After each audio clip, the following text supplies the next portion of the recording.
నమస్కారం NS news కి స్వాగతం. నా పేరు ఉషా. ముందుగా ముఖ్యాంశాలు. ములుగు జిల్లా కిసాన్ మోర్చా రాష్ట్ర కార్యవర్గ సభ్యులు డాక్టర్ జాడి రామరాజు నేత మీడియా సమక్షంలో మాట్లాడుతూ బీజేపీ గెలుపు తెలంగాణ రాష్ట్రంలో ఉన్న అధికార కాంగ్రెస్ పార్టీకి చెంపపెట్టు లాంటిది అని అన్నారు. గతంలో 10 ఏళ్ల పరిపాలన చేసిన బీఆర్ఎస్ పార్టీని బొందపెట్టారని, దళితుల రిజర్వేషన్లు ఎత్తివేస్తారని, కాంగ్రెస్ పార్టీ వారి మిత్రపక్షాలు తప్పుడు ప్రచారాలు చేసిన ఎన్డీఏకు మోదీ ప్రభుత్వానికే ప్రజలు పట్టం కట్టారని, భవిష్యత్ బీజేపీదే అని అన్నారు. తెలంగాణ రాష్ట్ర ప్రజలకు, పత్రికా మిత్రులకు, మీడియా మిత్రులకు ప్రతి ఒక్కరికి పేరు పేరున ధన్యవాదాలు తెలియజేస్తున్నాం. భారతీయ జనతా పార్టీ తెలంగాణ రాష్ట్రంలో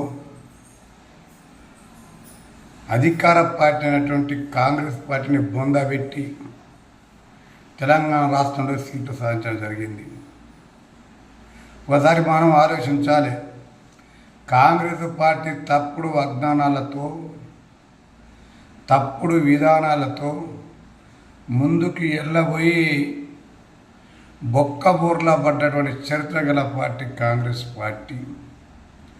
ఈరోజు అనుగుణ రేవంత్ రెడ్డి గారు రాష్ట్ర ముఖ్యమంత్రి వారిలో మీటింగు పెట్టి ఏం మాట్లాడుతూ ఉన్నారో అతనికి అర్థం కావడం లేదు.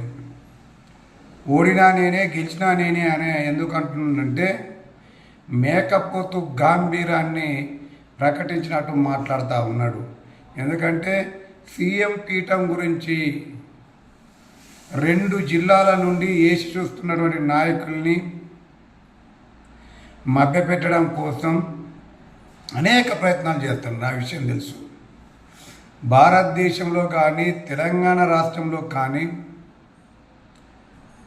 తప్పుడు విధానాలతో దళిత బహుజన వర్గాల వారిని రెచ్చగొట్టి భారతీయ జనతా పార్టీ 400 సీట్లు గెలిస్తే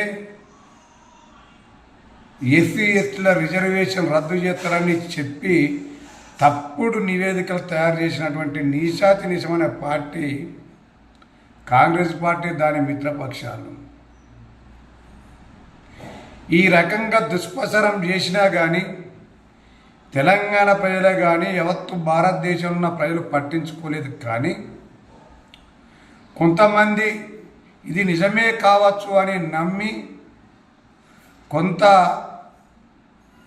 వ్యతిరేకత ఎదురయ్యి భారతీయ జనతా పార్టీకి అనుకున్న స్థానాలు రాకపోవచ్చు.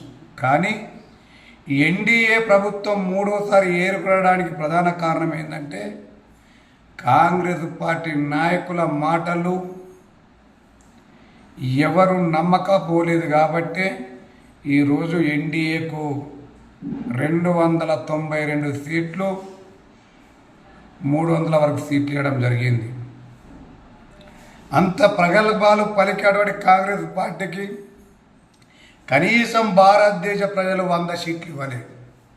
99తోనే ఇక్కడ ఆగిపోయిందన్న చరిత్ర కాంగ్రెస్ పార్టీ నాయకులు మర్చిపోవడము భారతదేశ ప్రజలకు కానీ తెలంగాణ రాష్ట్ర ప్రజలు అర్థం చేసుకోవాల్సిన అవసరం ఉన్నది.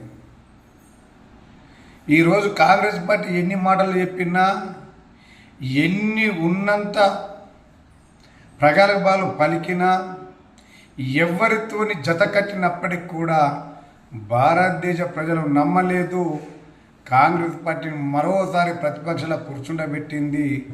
మర్చిపోకూడదని కూడా ఈ సందర్భంగా తెలియజేస్తూ, ఇక్కడ ఉన్నటువంటి రేవంత్ రెడ్డి గారు రాష్ట్ర ముఖ్యమంత్రిగా ప్రతిపక్ష పార్టీని గౌరవించకుండా